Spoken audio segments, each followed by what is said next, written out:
ಇನ್ನು ಡಿಕೆ ಶಿವಕುಮಾರ್ ಅವರು ನಾಳೆ ಸಿಎಂ ಆಗಿ ಪ್ರಮಾಣ ವಚನವನ್ನ ಸ್ವೀಕರಿಸ್ತಾ ಇರುವ ಹಿನ್ನೆಲೆಯಲ್ಲಿ ನಾಳೆಯ ಕಾರ್ಯಕ್ರಮಕ್ಕೆ ಪೊಲೀಸ್ ಭದ್ರತೆ ಹೇಗಿರಬೇಕು ಅನ್ನೋದರ ಕುರಿತು ಕೂಡ ಸಿದ್ಧತೆಗಳು, ತಯಾರಿಗಳು, ಹಿರಿಯ ಅಧಿಕಾರಿಗಳು ಸಭೆ ಸೇರ್ತಾರೆ. ನಗರ ಪೊಲೀಸ್ ಆಯುಕ್ತ ಸೀಮಂತ್ ಕುಮಾರ್ ಸಿಂಗ್ ಅವರು ಸಭೆ ಕರೆದಿದ್ದಾರೆ.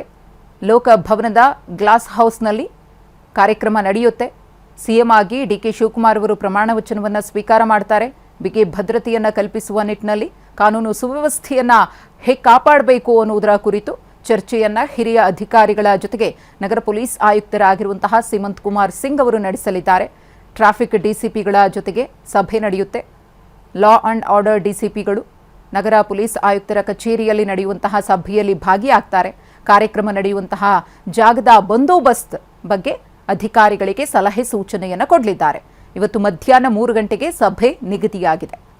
ಎಲ್ಲೆಡೆ ಈ ಸಡಗರ ಸಂಭ್ರಮ ಮನೆ ಮಾಡಿದೆ. ಅದರಲ್ಲೂ ಕೂಡ ಲೋಕಭವನದ ಮುಂಭಾಗ ಯಾವ ರೀತಿ ಬಿಗಿ ಭದ್ರತೆಯನ್ನು ಕಲ್ಪಿಸಬೇಕು ಅನ್ನೋದರ ಕುರಿತು ಚರ್ಚೆಯಲ್ಲಿ ನಿರ್ಧಾರವನ್ನು ತೆಗೆದುಕೊಳ್ಳಲಾಗುತ್ತೆ.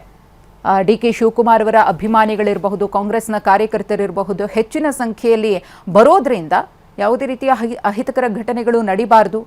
ಇನ್ನು ಟ್ರಾಫಿಕ್ ವಿಚಾರವಾಗಿ ಸವಾರರಿಗೆ ಅಥವಾ ಸಾರ್ವಜನಿಕರಿಗೆ ಸಮಸ್ಯೆ ಆಗಬಾರ್ದು ಅನ್ನೋ ಕಾರಣಕ್ಕೋಸ್ಕರ ಪರ್ಯಾಯ ವ್ಯವಸ್ಥೆಯನ್ನು ಮಾಡಿಕೊಳ್ಬೇಕಾಗುತ್ತೆ. ಆ ಒಂದು ಮಾರ್ಗದಲ್ಲಿ ಪ್ರತಿನಿತ್ಯ ಸಂಚರಿಸುವವರು, ಅದು ಈವ್ನಿಂಗ್ ಹೊತ್ತಾಗಿರೋದ್ರಿಂದ ಜನರಿಗೆ ಪರ್ಯಾಯ ಮಾರ್ಗದ ಬಗ್ಗೆಯೂ ಕೂಡ ತಿಳಿಸ್ಕೊಡ್ಬೇಕಾಗುತ್ತೆ. ಯಾವ ರೀತಿ ರೂಟ್ ಚೇಂಜ್ ಮಾಡ್ತಾರೆ, ಇದೆಲ್ಲದರ ಬಗ್ಗೆಯೂ ಕೂಡ ಇವತ್ತು ಸೀಮಂತ್ ಕುಮಾರ್ ಸಿಂಗ್ ಅವರ ನೇತೃತ್ವದಲ್ಲಿ ಚರ್ಚೆಗಳು ನಡೆಯುತ್ತೆ.